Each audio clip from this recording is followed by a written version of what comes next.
Very warm welcome to all of you on such a warm day, and it's getting really quite hot. So welcome to all of you. It's a real pleasure for me to introduce Professor Charles Taylor, who is the current occupant,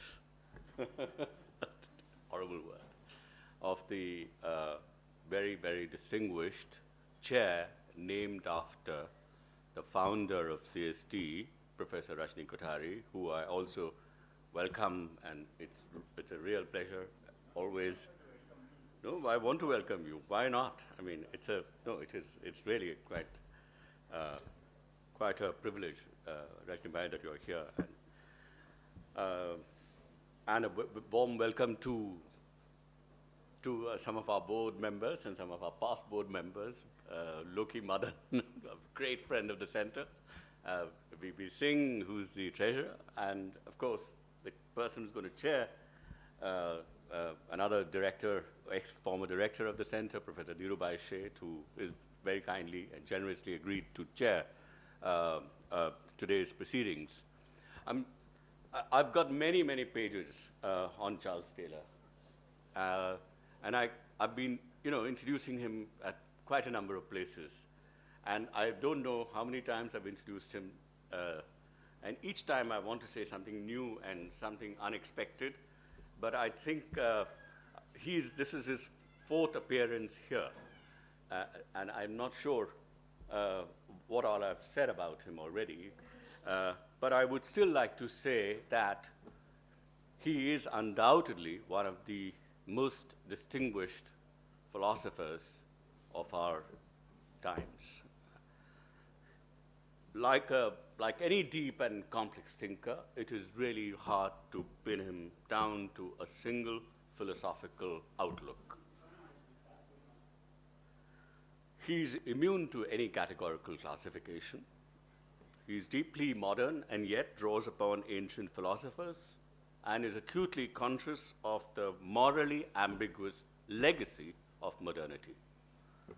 He's profoundly humanist, yet cannot submit to the view that the source of all that we value lies exclusively in human beings.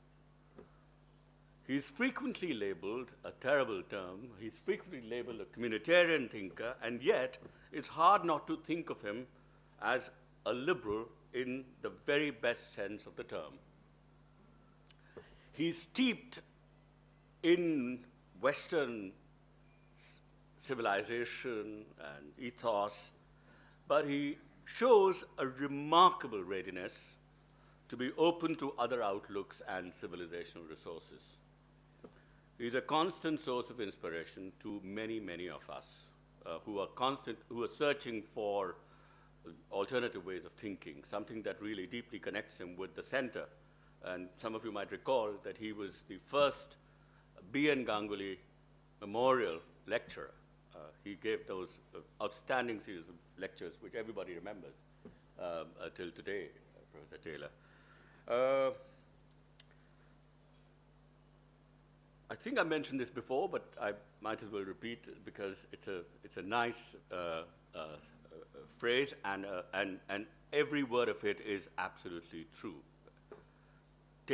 Charles Taylor, is a noble, gifted, and deeply interesting thinker, and a man of total intellectual and moral sincerity and unswerving integrity. This is not my judgment. This is judgment of not only Isaiah Berlin, who actually wrote this, but also of a number of other people who have come into contact with him, both as a person and through his work. And so it's both Rajni and Charles really deserve each other.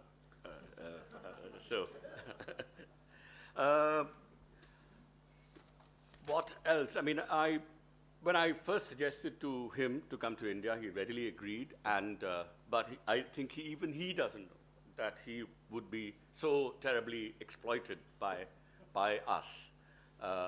He has given lectures in Chennai, in Pondicherry, in Hyderabad, in Banaras, not once but twice, and Calcutta.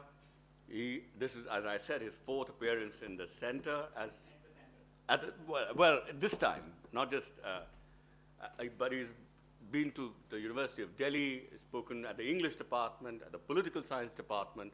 He's been to JNU. He's spoken twice at the political science department and once at the history department. And he's led a group of people who are reading his current, the major book that he's written recently called A Secular Age. He had to fly to Montreal, and he returned on the 2nd, and on the 3rd he was at JNU giving a lecture to some of the students and some faculty members. And he's a young man, but even young people have frailties. And a couple of days ago at night, he was terribly ill. He had fever, he had a cough, and he was generally both looking pale and was very, very low. And he had to be taken to the hospital, actually. So yesterday we spent some very anxious moments. And I visited him. He was back. He was okay, nothing wrong. But I visited him at home, and he was still looking pretty low. And he said, I'm okay. I've got no fever, nothing. And I then sensed what the anxiety was all about. The anxiety was about the lecture that he has to deliver today.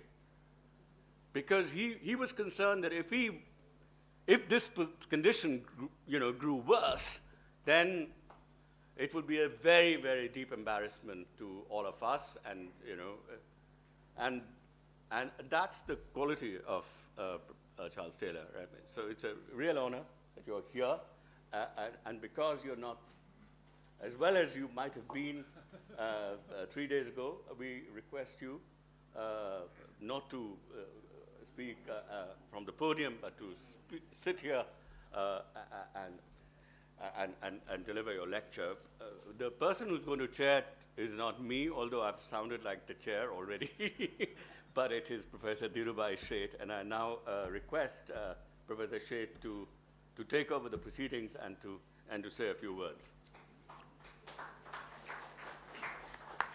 Thank you, Rajiv. I'm doubly happy and privileged, I feel, because I'm presiding on a lecture named after my friend and all-time boss, and I wish everybody gets boss like him, and also a teacher. And it's Rajni Kothari, who's here. So it's a matter of great gratification for me, and also a sort of point that I would like to make is, look, I'm chairing your lecture in your name, and that's a mentoring we can take up. So I'm very happy and thankful to you for asking me to do this job, and doubly happy because it's a lecture by Professor Charles Taylor, whom I have always held in high regard. The first time I remember we met was it 1986, 88? I don't 81. remember. 81. Oh, just when Lucayan had started, and we called him for a discussion at Lucayan, and I thought we were sort of peddling activism as academic activity, which had created some problems also with my colleagues, that how activism and the theory go together. But here comes Charles Taylor and tells us that the validation of theory ultimately, and to begin with and ultimately, lies in action. And action, I mean, that's how I understand it. You had put it in a very beautiful and very way, and that was such a great revelation, I mean, a kind of authentication that one felt. And ever since, I have remained Charles Taylor's sort of a distant pupil, if you like, reading him. And one thing about Charles Taylor, it's like reading classics, that every time you read it, you get some new fresh insight and meaning. And that's why, that's my taste, that if you can read and reread and get new insights on the second or third reading, I think there is something there which is of a much-lasting value. And that's how I have felt about him. I'm not going to take much time perorating here. I will now request Professor Taylor to proceed with his lecture.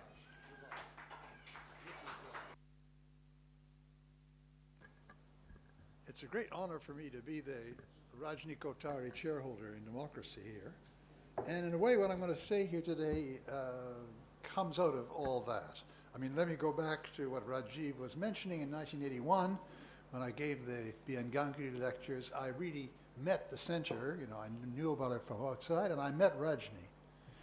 And I was deeply impressed, in particular by Rajni. And there were two things that deeply impressed me. Number one was that here was somebody who was trying to find a new and adequate language to talk about social science in India. And I'd for a long time been thinking that various theories of American political science, like behavioralism, didn't even fit very well the North American context, let alone a very different one. And I've been working in that line of countries, so I felt an immediate affinity with Rajni. And the second thing that I noticed was a really deep commitment to democracy. And Lokayan was the fruit of that at that time, and it's been continuing ever since. So out of that emerges this talk. This talk is going to be an attempt to offer some language to talk about how we can compare and understand and see the differences between democracies. And the concept I want to use here is the concept of social imaginary. Now, I want to say a few words about that before I start. What I call social imaginary is our collective shared understanding of society. So society comes in twice to this idea. It's the collective understanding of society about society. But why imaginary? Well, because it isn't necessarily, I would say, it's necessarily not ever completely couched in theory. There may be elements of theory in it, but it's never entirely theoretical.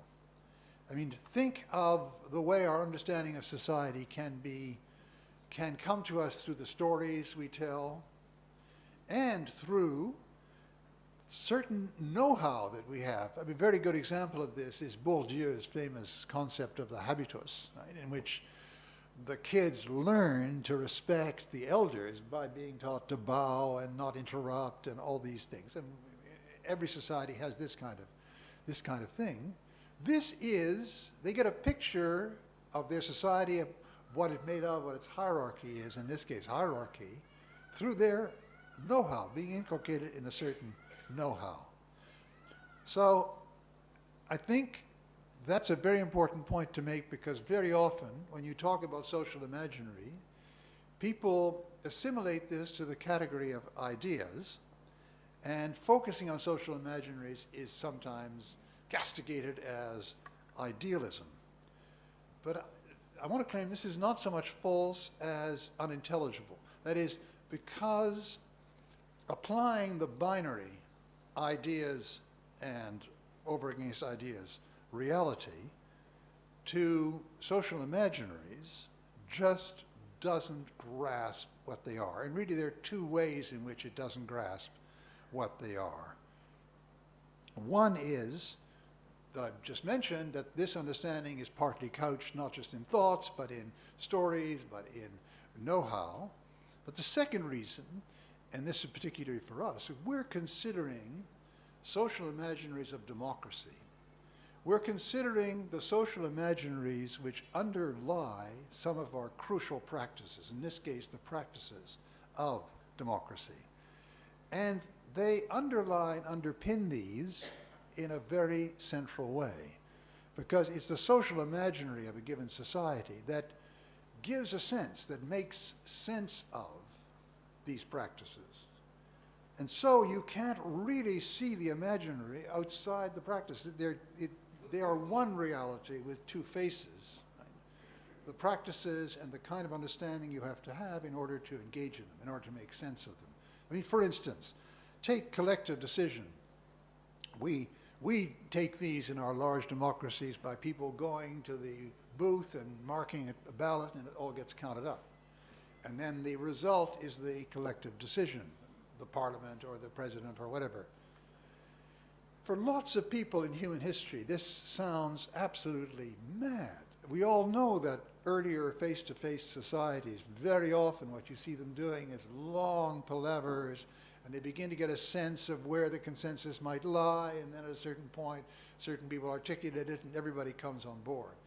For those people, the idea of dividing up into parties with sharply divergent programs, and then deciding this is where between these two parties by this individuated process just seems to be a formula for disaggregating a society, for destroying it. And yet we have developed this kind of understanding, and we have practices which make sense to us.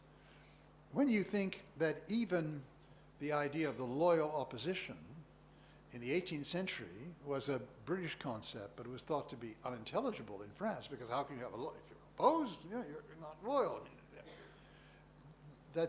These new practices require a context of understanding in order to get going. Let me give you another example here, which should serve to highlight more the know-how dimension of things. Think of democracy which involves polarization, which involves campaigning, which involves very often demonstrations. Now, demonstrations are very, very interesting phenomena because they're full of aggression and anger, and if there wasn't aggression and anger, they wouldn't be effective as demonstrations, but they have to stop short of real physical aggression. Right? And that's why all, movements that are doing demonstrations are always very worried about a fringe of people who go and break up all the shops, and they want to stop that happening. There's a kind of balancing act here, which I can only describe in terms of know-how, there was a French wit that said the way to make really racy remarks in a cocktail party is to know just up to what point you can go too far. Go too far because you're, touching on very delicate subjects, but not too directly. So you go up to a certain point of suggesting it and you stop. It's something of that kind, some know-how of that kind. Now, there are practices of this kind which not every population can make sense of. And so I want to introduce a key concept here in relation to social imaginary, the concept of a repertory. Does a given population have in its repertory the kind of understanding which will allow them to make sense of and therefore put into operation certain practices? Right? The repertory is the key concept because we don't all have the repertories we need for any kind of society, and we have to develop these. So the whole idealist-materialist controversy really can't get off the ground in relation to these. Now, let's look at I want to single out 4 dimensions, and I wrote them down, but my writing is so terrible that it probably makes it worse, right? There are 4, I'd like to single out 4 axes or facets where social imaginaries crucially differ and which are important for modern democracies. One is you have to have an understanding that the nation, people, whatever it is a real unit of collective decision. The other is you have to be able to make sense of the institutions and practices of decision. The third is you have to have a way of containing non-totally destructive conflict. What I was talking earlier about demonstrations is an example of that, conflict that won't go to the absolute limit. And the fourth is, I'm not going to talk much about this, but all modern democracies have something like a sense of the importance of development. That is, all modern states believe they have the power and vocation actually to shape their societies in certain ways, to change the mores, to change some of the customs, to change some of the institutions, working on these societies and making them over. This is very often, the catchword for this is development. I mean, it's very interesting that you had in the national movement in this country, you had Gandhi that was looking for a kind of democracy that didn't really have that feature, important sense. It was going to leave the base communities really as they were. I mean, this is in Hind Swaraj, right? And then you had, of course, Nehru with a quite different attitude, very much developmental. But really, modern democracies, fortunately or unfortunately, Gandhi is not a model which has been followed, Gandhi's, but they have this 4 features. Now, let's look at these, and I want to talk briefly about 1 and 4, and then I want to talk about 2 and 3, where I really want to concentrate. But let me jump into 2, and let me jump into 2 right away. So, what's democracy? The people rule, right? The people have power. But exactly what does this mean? E.S. Morgan, the American historian, writes this very interesting book called, very maybe sneeringly, Inventing the People. And you can put it this way, I mean, that the people are kind of conned by the elites into thinking that if they vote once every so many years and it goes through the system as it's according to the plan, then that's fine. They are ruling, but there's always, you could argue, a certain amount of illusion here. But the more important basic point is there are so many different ways of taking something as being a collective decision, including way back in these earlier face-to-face societies, we just talk and talk until a consensus comes up. But there are other ways, a constitutional convention, there are all sorts of ways, and it's not self-evident which of these is correct. And above all, at a certain point, we just have to slide into one of these, because we can't push the level of decision back and back and back. Should it be a constitutional convention or not? Should the constitutional convention have a simple majority or not? Who decides? We get to a point where we simply have to go with what we, in some sense, what we have. Democracies are therefore colored. They have a peculiar character to them, which is based on their way of coping with these 4. And therefore, let's start looking. I think the most interesting place to look is at transitions to democracy, because there you have, by definition, a situation in which a people making this transition don't yet have all the social imaginary they need because they're entering into new terrain, but they interestingly draw on something that they had before and make changes and make transpositions. So you can see how transitions succeed or don't succeed. Just to quickly mention number 1, I think you could argue that the transition out of Tsarism in 1917, ending up with the Bolshevik takeover, was a failure as a democratic transition, not because there were not popular traditions of self-rule, because there were in the peasantry. At the level of the village or the mir, they had a very fully developed notion of how they could rule themselves. But they never had an understanding of what this might be applied to the whole of Russian society. On the contrary, they always saw the government there in St. Petersburg as very, very distant, potentially hostile. Sometimes you had the mythology that often occurs here where the Tsar is a perfectly good guy, he's our father, but all the ministers around him are giving him bad advice. Sometimes you had uprisings like under Pugachev. The idea was to really impress the central government not to, as it were, lean too heavily on this life here. But the understanding of self-rule only existed on the local level. So it was inevitable that what will take over in that case is a vanguard party in this case, which has its own concept and which takes over, but is not something that connects to actual public traditions of collective rule over the whole society. I mean, I think number 4 arises very often when we're dealing with an attempt to introduce a democratic transition with all 4 of these features, particularly with feature 4, in societies where feature 4 is really not yet on their radar. I mean, I'm thinking of something like Afghanistan, which it seems that, you know, the West or the rest of the world is trying to force some kind of ideal constitution based on the notion of making over the society, and this really doesn't work. That is perhaps a way of leading to what people call failed states. But let's talk about the transition in regard to 1, and then I want to talk about, in regard to 2, and then I want to talk about 3. Look at the US as against France in their great 18th century revolutions.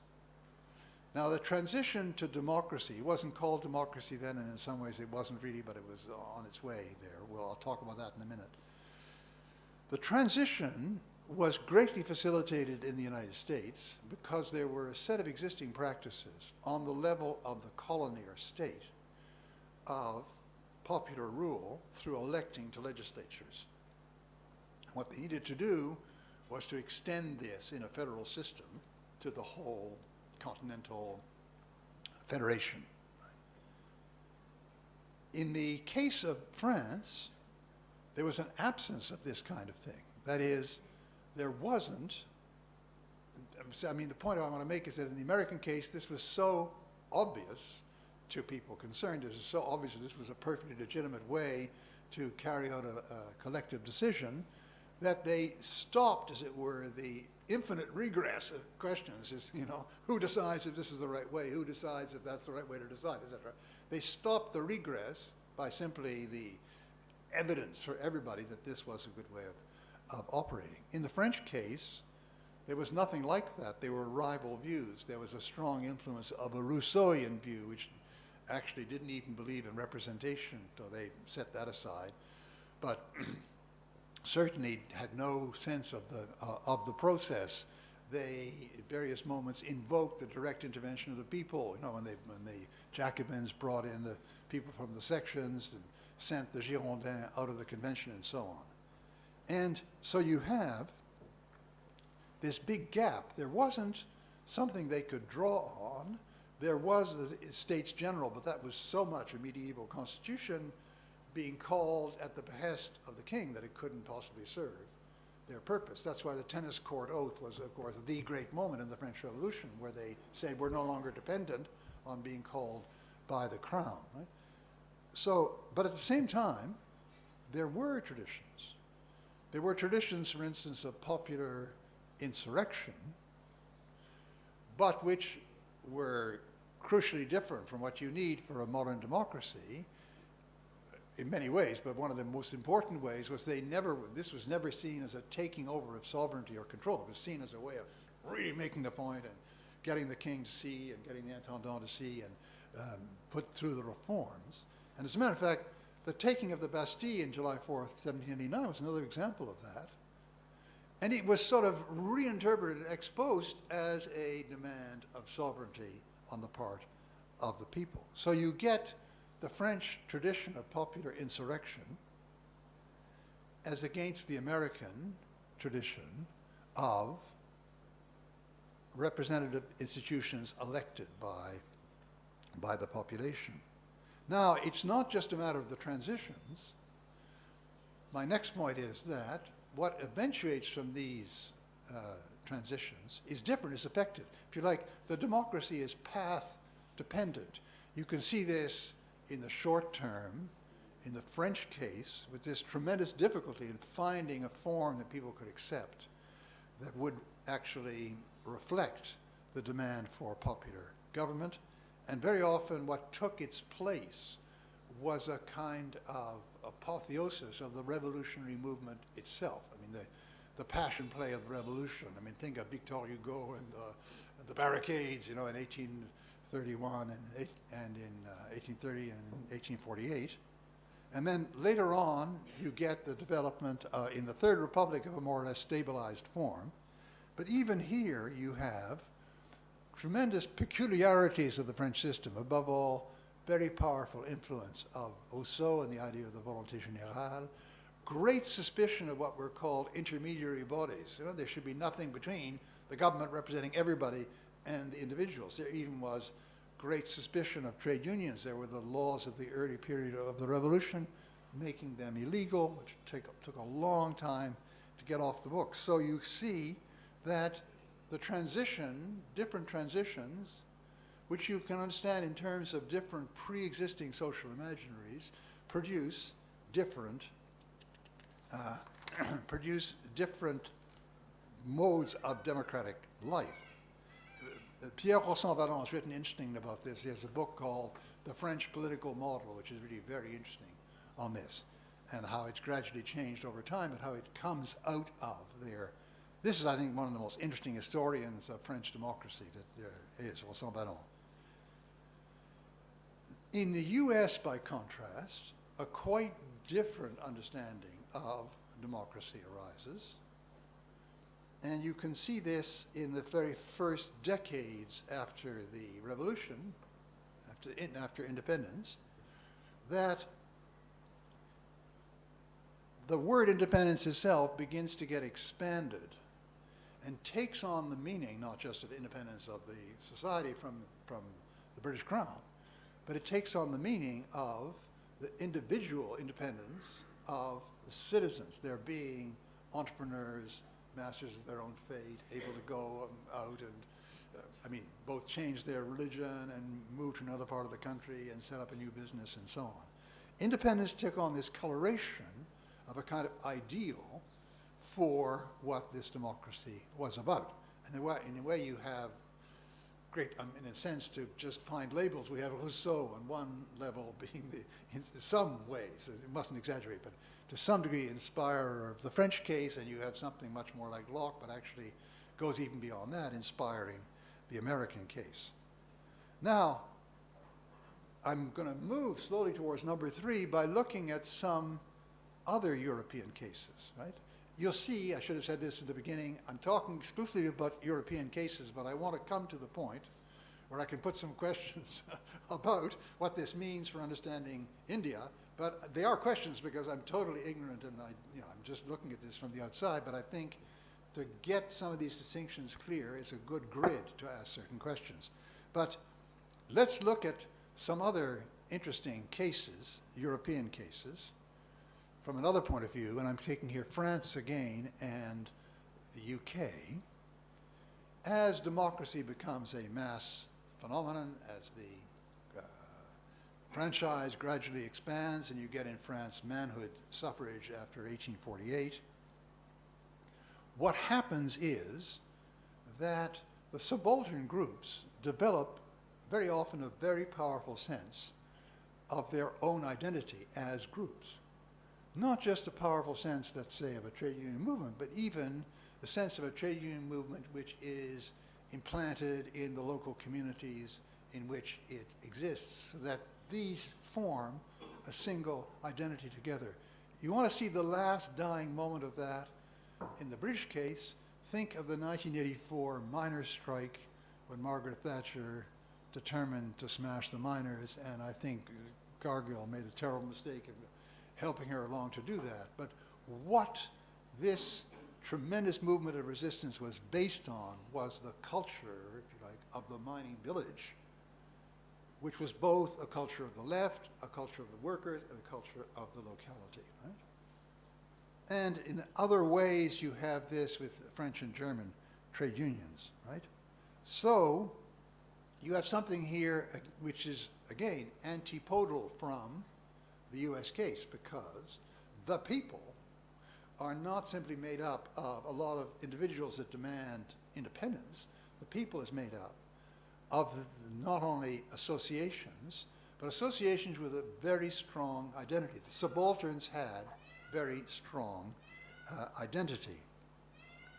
Now, we of course have fallen into section 3 because we're talking here about conflict, about the various popular subaltern movements that were demanding their rights and were working against the elite.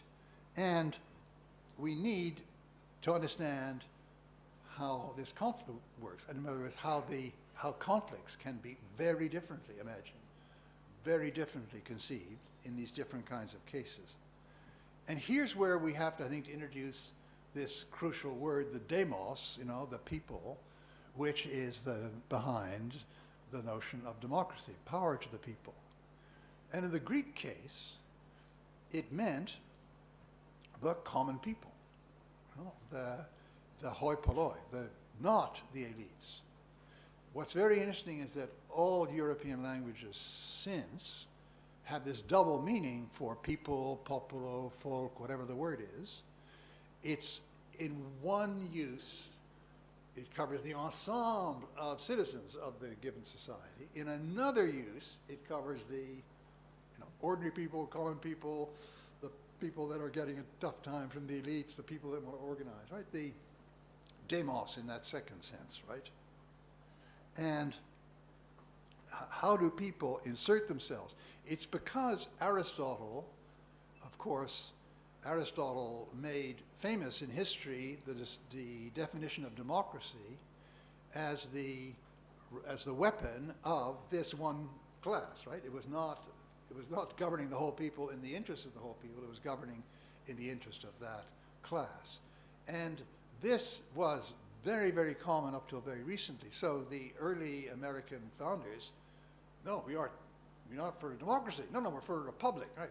Let's get this clear.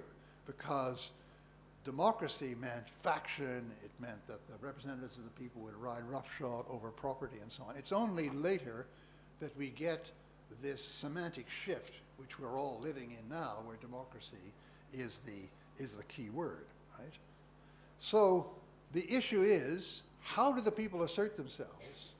Because it's always seen here to be a problem that within the broader people, this narrower sense of people is not really getting its due, is not really exercising power, is really always in some ways underprivileged, sometimes exploited, and so on. How does this conflict work out? And in the Tocquevillian model, which has been, of course, based on his reading of the United States, the fighting back takes place through voluntary associations, an immense number of voluntary associations which feed political parties, which empower people to elect governments and so on. It's that which allows there to be real talking back. But in the kind of model that we see in France and the UK, it's what I want to call a complex identity model. There is some idea that the goal here is that the people in the narrow sense must become identical with the people in the broad sense, as it were, taking over the people entirely, which is assuming power so that everybody is included in the people, right? The people in the narrow sense cease to exist by incorporating people in the broader sense. The slogan of the Socialist International, the song, right? The Socialist, I won't sing it to you, but the last line, the Socialist International will be the human race. This, of course, is not on the level of the individual state. It's on the level of the whole humanity. You see, it will be the human race. In other words, everybody will be inculcated in this. And this model, if you like, of class struggle had a very interesting structure in the British and French case, because there was a kind of identity tie between the allegiance to the whole, the republic, let's say, and the allegiance to the party, say, on the communist understanding. What they were proposing was the true realization of the republic. That's what the republic really meant. So there was a kind of internal link between this party position and the supposedly normative, paradigmatic description of the whole society. And the aim was to bring about ultimately this fusion. That's what I want to call a complex identity model, right? Because you have this idea that at the moment the identity is complex because you're fighting against the forces that are controlling this republic, but in the long run, you're looking for kind of a fusion of this. Okay, so the labor movement is something I'll make the same point in the English case if you want, but I don't want to spend too much time on this because there's more things that I want to talk about. And so here, like the notion of the people, the Greek class notion, ends up merging into the all-englobing one via a kind of eschatological hope. And now, how are these imaginaries carried? Well, they're carried once again in know-how, knowing how to organize, and stories. And I think we have to really get clear on the tremendous importance of stories, of history here. There's this sense of a past and a future. I mean, look again, French communists. Yeah. There's a past of this movement, which is working up from its beginnings, and which has certain very important, as it were, crucial transition points, which are fated at various moments, etc. And then there is the ultimate teleology, where it's going to merge with the Republic, right? That's the story. And you have, against this, in the European case, counter stories of the right. I mean, more recently, the idea of a classless society which is based on property. I mean, what McMillan in England called property-owning democracy. That is, we can have a democracy where everybody owns some property. Of course, you own less than I do, but we're all alike in that. So we finesse the issue of class, and we want to, as it were, sap away these identities of class. So there are two stories of where we're going. Or let's look at the American independence idea, and we have a very good example in recent years in the American case of two ways of weaving this into a story. Obama's way, which I thought was absolutely brilliant. Right? The beginning of the U.S. Constitution says the people of the United States, in order to make a more perfect union, because they were all over the place with the earlier Articles of Confederation, in order to make a more perfect union, decide this will be their constitution. So Obama takes that up and says, well, our history is always that of making a more perfect union. And we had to get rid of slavery, and we had to do this, and we had to do that. And now is the moment to move another step forward. You see, it's a very interesting story. The story assumes the basic American emphasis on the independence of the individual. So the story is played out. What we want is to allow the middle class, middle class to have its full. Everybody becomes middle class, right? But the idea is that we do this by collective action. In that way, it's unlike some of the European right. The Tea Party is the exact antipodal opposite of this. The Tea Party is actually not seeing the history as going forward to a more perfect union. It's seeing the right history as going back to the original moment of the real moment of independence was when they, poured the tea into the harbor and told the Brits to get lost, right? That was the real moment, and you have to get back to that totally self-reliant. So we have this very, very powerful storytelling on both sides, but the storytellings for right and left have very different content and reflect the understanding of the social imaginary as it's developed. So, or does it continue to reflect? Because that's where I want to introduce a real point of anguish or uncertainty. There is a sense we have in all Western democracies that we're losing it. We're losing our democracy. And of course, this is reflected by solid facts, like the steady falling in the rate of voting, the growth of a kind of consciousness that we can't affect it, we can't do anything, it's all the system, etc. And there are certain very important developments that give a certain color to this fear. I mean, for one thing, we have monopoly or oligopoly in the media. I mean, people by a Freudian repression of the name of this Australian Murdoch, as an example. And secondly, a very fragmented society that means that you can only get to a lot of people through the media Now, that, together with the fact that the media are controlled, makes a real problem. Fortunately, this has been partly compensated by the new internet media, right? The new social media. But nevertheless, there's a very great difficulty involved here. And thirdly, the growth of what you might call infotainment. I mean, something which gives information and news, but is actually, at the same time, entertainment. And so the crisis today in Western democracies could be identified with a decline of a sense of citizen efficacy. One model of this efficacy was the older broad gauge one, where there are two big parties, they have two global programs. I affect the history of my society by getting one party in power, and it puts a global program in as against the other. The other model is that you fracture this sense of global programs, and you end up with people mainly focusing on single issues that really are important to them. So people join the Sierra Club, they join this and that body, they fight for gay rights, they fight for this or that, but that doesn't amount to the creation of two big blocks. It amounts to an attempt to get in the chaos, to get a particular point across that you really think is very important.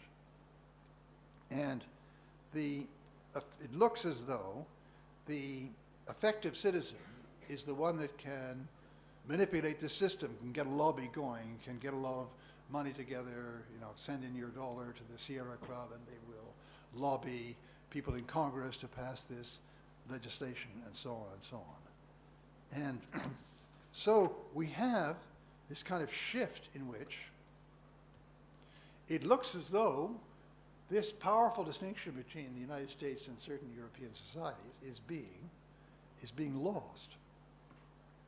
And so what are we going to conclude from this? Well, there are very interesting lines of development today.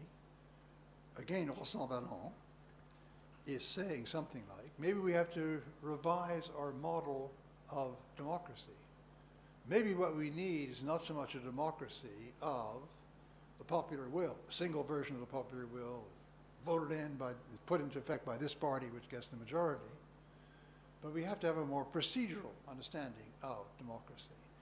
How can we build in safeguards, modes of adjudication, checks and balances to prevent really bad stuff from happening?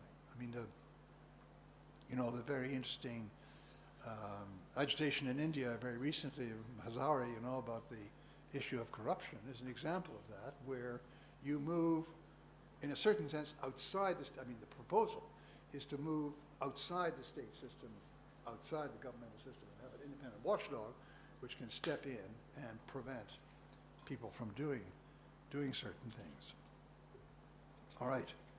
Well, what does all this mean for democracy? I now want to say a few things before I ask my questions about what it means for democracy outside the West.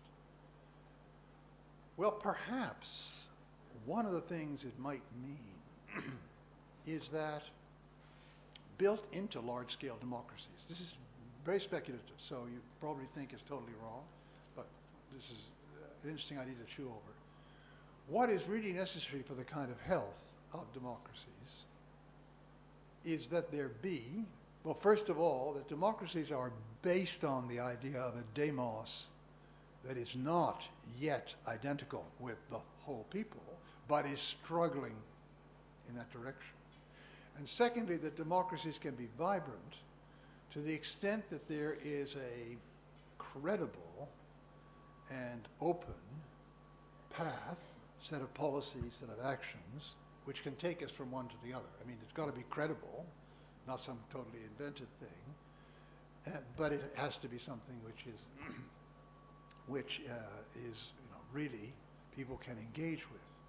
And that in this context, maybe what we're seeing in the Western democracies is the loss of this whole outlook. Not a loss simply in the sense that the demos ceases to have hope, but much more seriously, the demos ceases to believe in itself anymore. I mean, in other words, the idea of a society with tiers, with working class and so on, is gradually whittling away, so that that kind of perspective of democracy is no longer possible. People don't identify with the demos anymore, right? Now, supposing this were the case, then we might understand the problems of Western democracy today. We might understand the shift to this more procedural checks and balances mode. But we would also perhaps be seeing something which has a certain element of irretrievable loss to democratic life.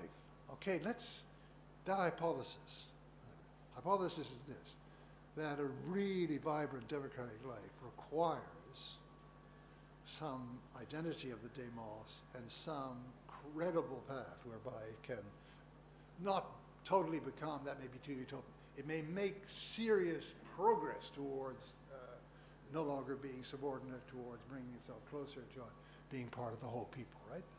These two things, a sense of demos and a sense that there's a credible path.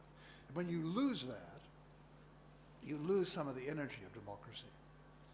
And now we see these new movements that are rising up, including the ones we've just seen in the Arab world.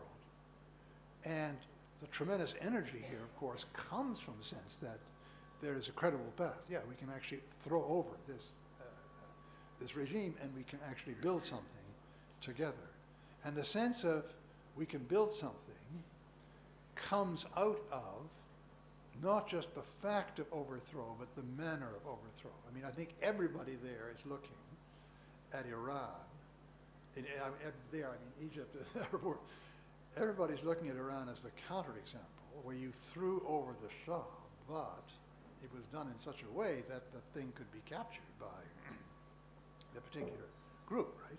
And that's what they don't want to see done. And here you get, interestingly enough, a new kind of social imaginary. The social imaginary involved, not on my list here, the social imaginary of the revolutionary process itself, which puts a very high premium on disciplined nonviolence as a way of destabilizing a regime and as a way of ensuring that what eventuates from this whole revolution is going to be inclusive, right? Because as soon as you begin to introduce violence, then there are the people that are the professionals of violence, and then you have another kind of situation. And that's interesting too, because then all these social imaginaries, you have history, histories they get passed. We go back to Gandhi, we go back to Martin Luther King, forward to Martin Luther King, we go forward to Manila in 1985, then the Velvet Revolutions in 89, and then the different colored revolutions that people talk about today. And there's a certain learning process of the importance of inclusiveness and the importance of nonviolence. And sometimes when you're faced with a really, ruthless regime, this is very unfortunate, but there is a sense of confidence gained here. But it's gained in a movement that has that sense of, we have a credible path whereby the demos can actually assume some kind of power. And I think that in some ways, this is the most powerful draw for democracy. I mean, democracies today have three big cards to play in order to convince other people to be democratic. One is that they tend to be the most prosperous. And of course, this is not a universal rule. Look at China, right? They tend to be the regimes with growth. They also tend to be regimes with a certain stability and rule of law, and that attracts people. But the third one is this one I've been talking about. That people are looking for a kind of dignity, the dignity of self-rule. And because of the development of this social imaginary passed on of inclusive, nonviolent revolution, this begins to appear as a real possibility for people. Okay, I've already moved outside of the West a little bit, but the question that intrigues me about India is this. Does some of the I said the energy of democracies comes from the notion of a demos. In this case, it might be more than one demos. I mean, no, subalterns, with a credible path towards self-assertion, gaining more power, getting closer to equality and so on. Does the tremendous energy of Indian democracy, expressed in the fact that it's subalterns that vote very often more than people of the upper caste, upper classes and so on, come from this sense of, in other words, it's something like the polarized, I mean, the analogy is a polarized situation of France with the Communist Party, but I mean, very, very different. Is there some daylight here in which one can understand the Indian case? Well, I leave you with more questions than answers, maybe with more confusion than clarification. But I think that this analysis of different democracies, which looks at the imaginaries and the stories and the understanding of what the possibilities are and the way that they are passed on and transposed, gives you a way of seeing the field, which can give you a palette of possibilities that can then be used maybe to cast light on new societies that you haven't analyzed before. Well, thank you very much for your very kind attention.